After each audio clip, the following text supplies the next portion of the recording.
El hambre hace que Isaac tenga que salir de su pueblo e ir a otra tierra que Dios le indicó. Lo mismo que le pasó a Abraham, su papá. Y en este capítulo vamos a entender el origen de esa ciudad que se llama, o de ese pueblo, de ese lugar que se llama el lugar de los siete pozos. Y vamos a descubrir cuáles eran los rasgos que Isaac aprendió de su papá en su relación con Dios.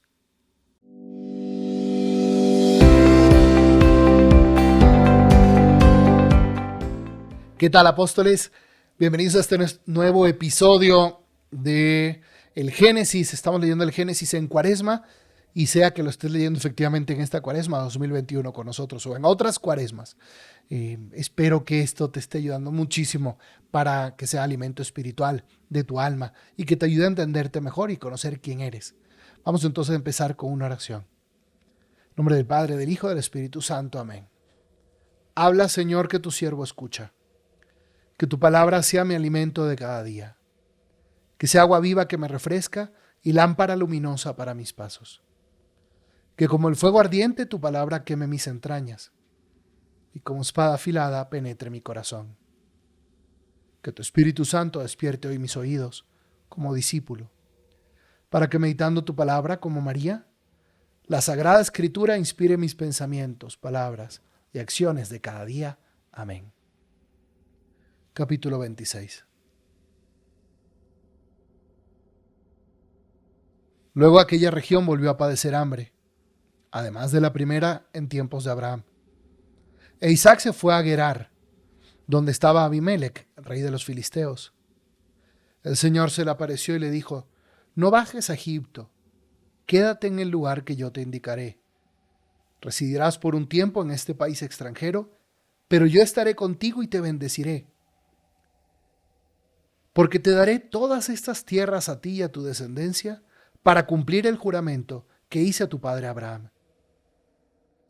Multiplicaré tu descendencia como las estrellas del cielo, y le daré todos estos territorios, de manera que por ella se bendecirán todas las naciones de la tierra. Haré esto en premio a la obediencia de Abraham, que observó mis órdenes y mis mandamientos, mis preceptos y mis instrucciones. Y habitó Isaac en Gerar. Los hombres del lugar le preguntaban acerca de su mujer, y él respondía: es mi hermana. Tenía miedo a decir que era su esposa, porque pensaba: esta gente me matará a causa de Rebeca, que está muy hermosa. Ya hacía bastante tiempo que se encontraba ahí, cuando Abimelec, el rey de los filisteos, al mirar por la ventana, vio que Isaac acariciaba a su esposa Rebeca. Abimelec lo mandó a llamar y le dijo: no cabe ninguna duda, ella es tu esposa. ¿Cómo dijiste que era tu hermana? Isaac le respondió: porque pensé que podían matarme a causa de ella. Pero Abimelec replicó: ¿qué nos has hecho? Faltó poco para que uno de nuestros hombres se acostara con tu mujer, y tú nos habrías hecho responsables de un delito. Y Abimelec dio esta orden a todo el pueblo: el que toque a este hombre o a su mujer morirá. Isaac sembró en aquella región, y ese año cosechó el 100 por 1, porque el Señor lo había bendecido. Así se fue enriqueciendo cada vez más, hasta que llegó a ser muy rico. Adquirió ovejas, vacas y una numerosa servidumbre. Y los filisteos le tuvieron envidia. Los filisteos taparon y llenaron de tierra todos los pozos que en tiempos de Abraham habían cavado los siervos de su padre. Y Abimelec dijo a Isaac: aléjate de nuestro lado, porque tú has llegado a ser mucho más poderoso que nosotros. Isaac se fue de allí y acampó en el valle de Gerar, donde se estableció. Y abrió de nuevo los pozos que habían sido cavados en tiempo de su padre, y que los filisteos habían tapado después de la muerte de Abraham, y los llamó con los nombres que les había dado su padre. Pero cuando los siervos de Isaac, que cavaron en el valle, encontraron un manantial, los pastores de Gerar discutieron con los de Isaac, y les decían: esta agua es nuestra. Isaac llamó a este pozo Esek, porque allí habían litigado con él. Después cavaron otro pozo y volvió a producirse un altercado, e Isaac lo llamó Sitná. Luego avanzó y cavó otro pozo más, pero esta vez no hubo ningún altercado. Y le puso el nombre de Rehobot, porque dijo: ahora el Señor nos ha dejado el campo libre para que podamos prosperar en esta región. De allí subió a Beerseba, y esa misma noche el Señor se le apareció y le dijo: yo soy el Dios de Abraham tu padre, no temas porque estoy contigo. Yo te bendeciré y te multiplicaré tu descendencia, por amor a mi siervo Abraham. Allí Isaac construyó un altar e invocó el nombre del Señor. En ese lugar estableció su campamento y sus siervos comenzaron a cavar un pozo. Mientras tanto fue a verlo Abimelec, que venía de Gerar junto con Ahuzat, su consejero, y Picol, el jefe de su ejército. Isaac les preguntó: ¿para qué vienen a verme si fueron ustedes los que se enemistaron conmigo y me echaron de su lado? Ellos le respondieron: hemos comprobado que el Señor está contigo y pensamos que entre tú y nosotros debe haber un acuerdo ratificado con un juramento. Por eso queremos hacer una alianza contigo. Tú no nos harás daño, porque nosotros no te hemos causado molestia, sino que fuimos amables contigo y te dejamos partir en paz. Tú eres ahora bendecido por el Señor. Isaac les ofreció un banquete, y ellos comieron y bebieron. Al día siguiente se levantaron de madrugada y se hicieron un juramento mutuo. Luego Isaac los despidió y se fueron como amigos. Aquel mismo día los siervos de Isaac vinieron a traerles noticias sobre el pozo que habían cavado, y les dijeron: hemos encontrado agua. Él llamó a ese pozo Sibá, y por eso el nombre de la ciudad es Beerseba hasta el día de hoy. Cuando Esaú cumplió 40 años, se casó con Judit, hija de Beerí, elitita, y con Basmat, hija de Elón, elitita.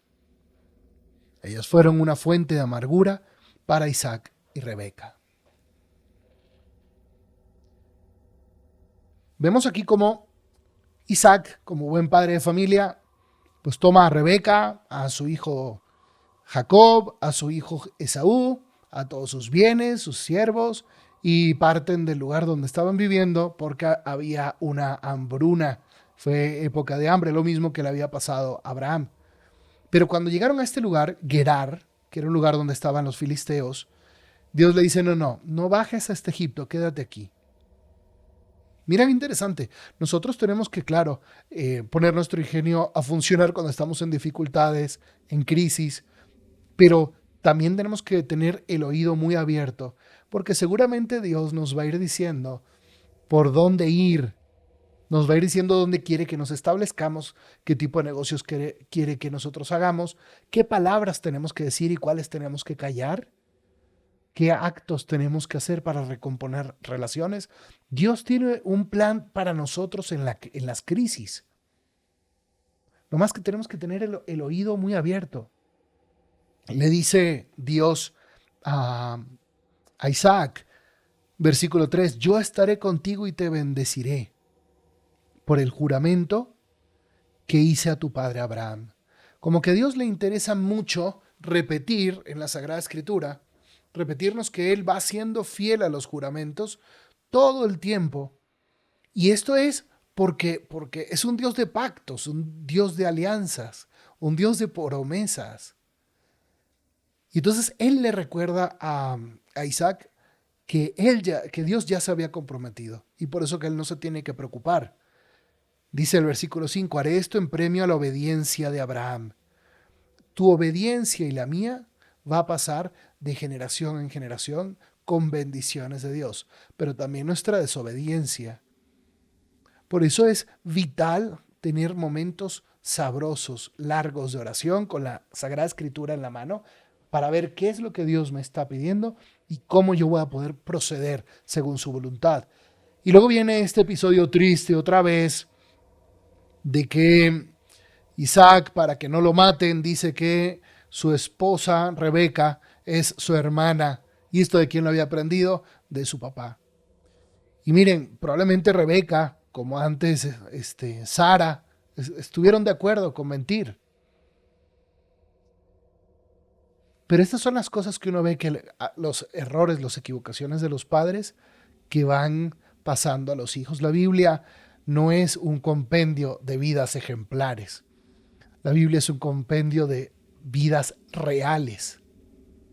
Y pues tú y yo también tenemos errores que hemos aprendido de nuestros padres y tenemos que entenderlos y filtrarlos para no repetirlos. Y tú y yo tenemos que tener conciencia, ustedes como padres, yo como sacerdote, educador, de que todo lo que hagamos y dejemos de hacer se va a transmitir a nuestros hijos y ellos lo van a repetir. Gracias a Dios,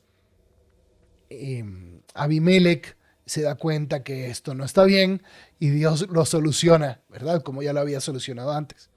Pero bueno, ellos se dan cuenta que Isaac era una persona bendecida por Dios, porque empieza a ser cada vez más rico, es bendecido el 100 por 1, así como Cristo prometió que todos los que dejen casas, hermanos, padres, por él serán bendecidos con el 100 por 1 en esta vida. Y después la vida eterna, así Dios bendice a Isaac en este momento y los filisteos le empiezan a tener envidia. Eso nos pasa a nosotros, ¿verdad?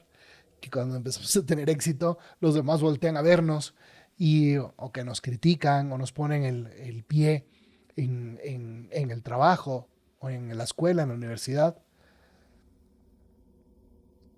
Y entonces se empieza a dar todo esto de los pozos, que son míos, que son tuyos. Y Abimelech expulsa a Isaac de esas tierras. Y él se tiene que llevar todo.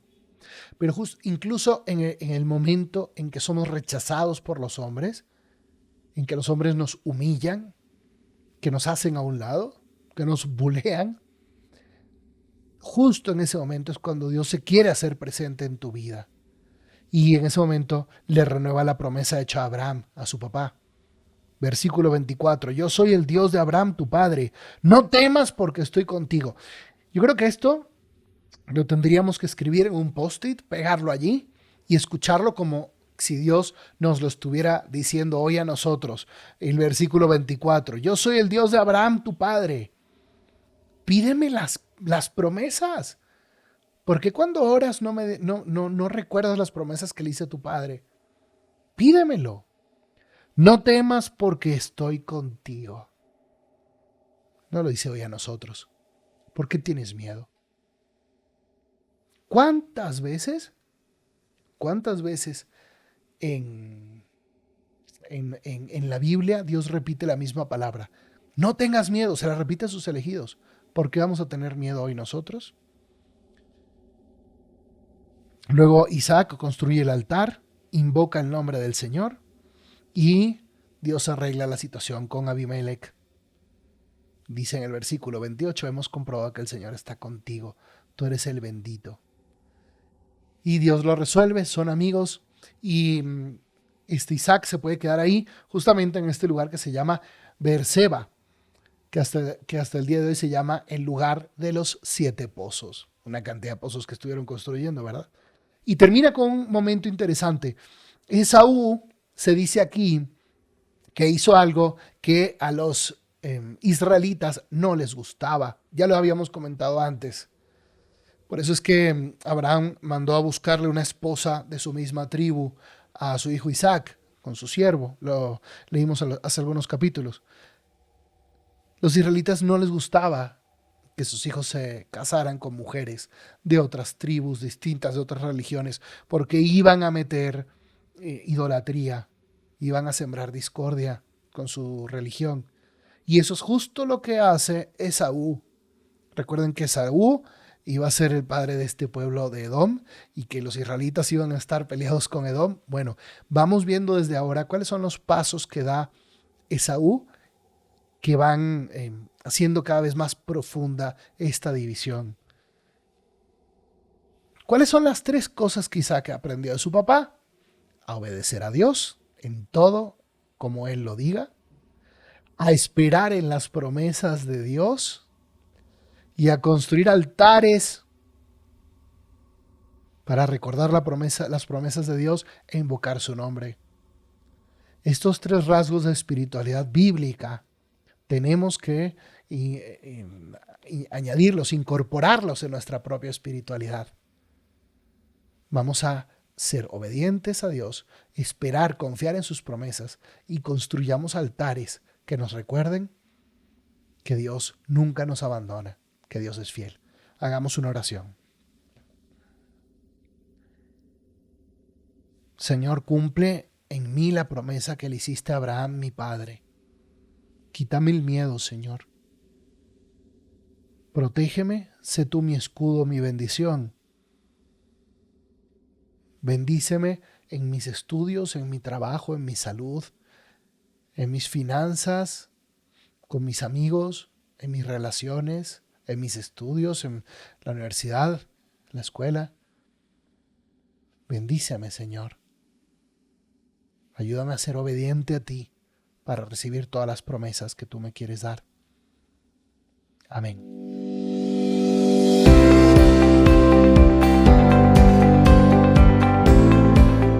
Oye, y si te gustó, recuerda darle like, suscríbete, comenta, compártelo. Así nos ayudas a llegar a muchas más personas, ¿ok? Dios te bendiga.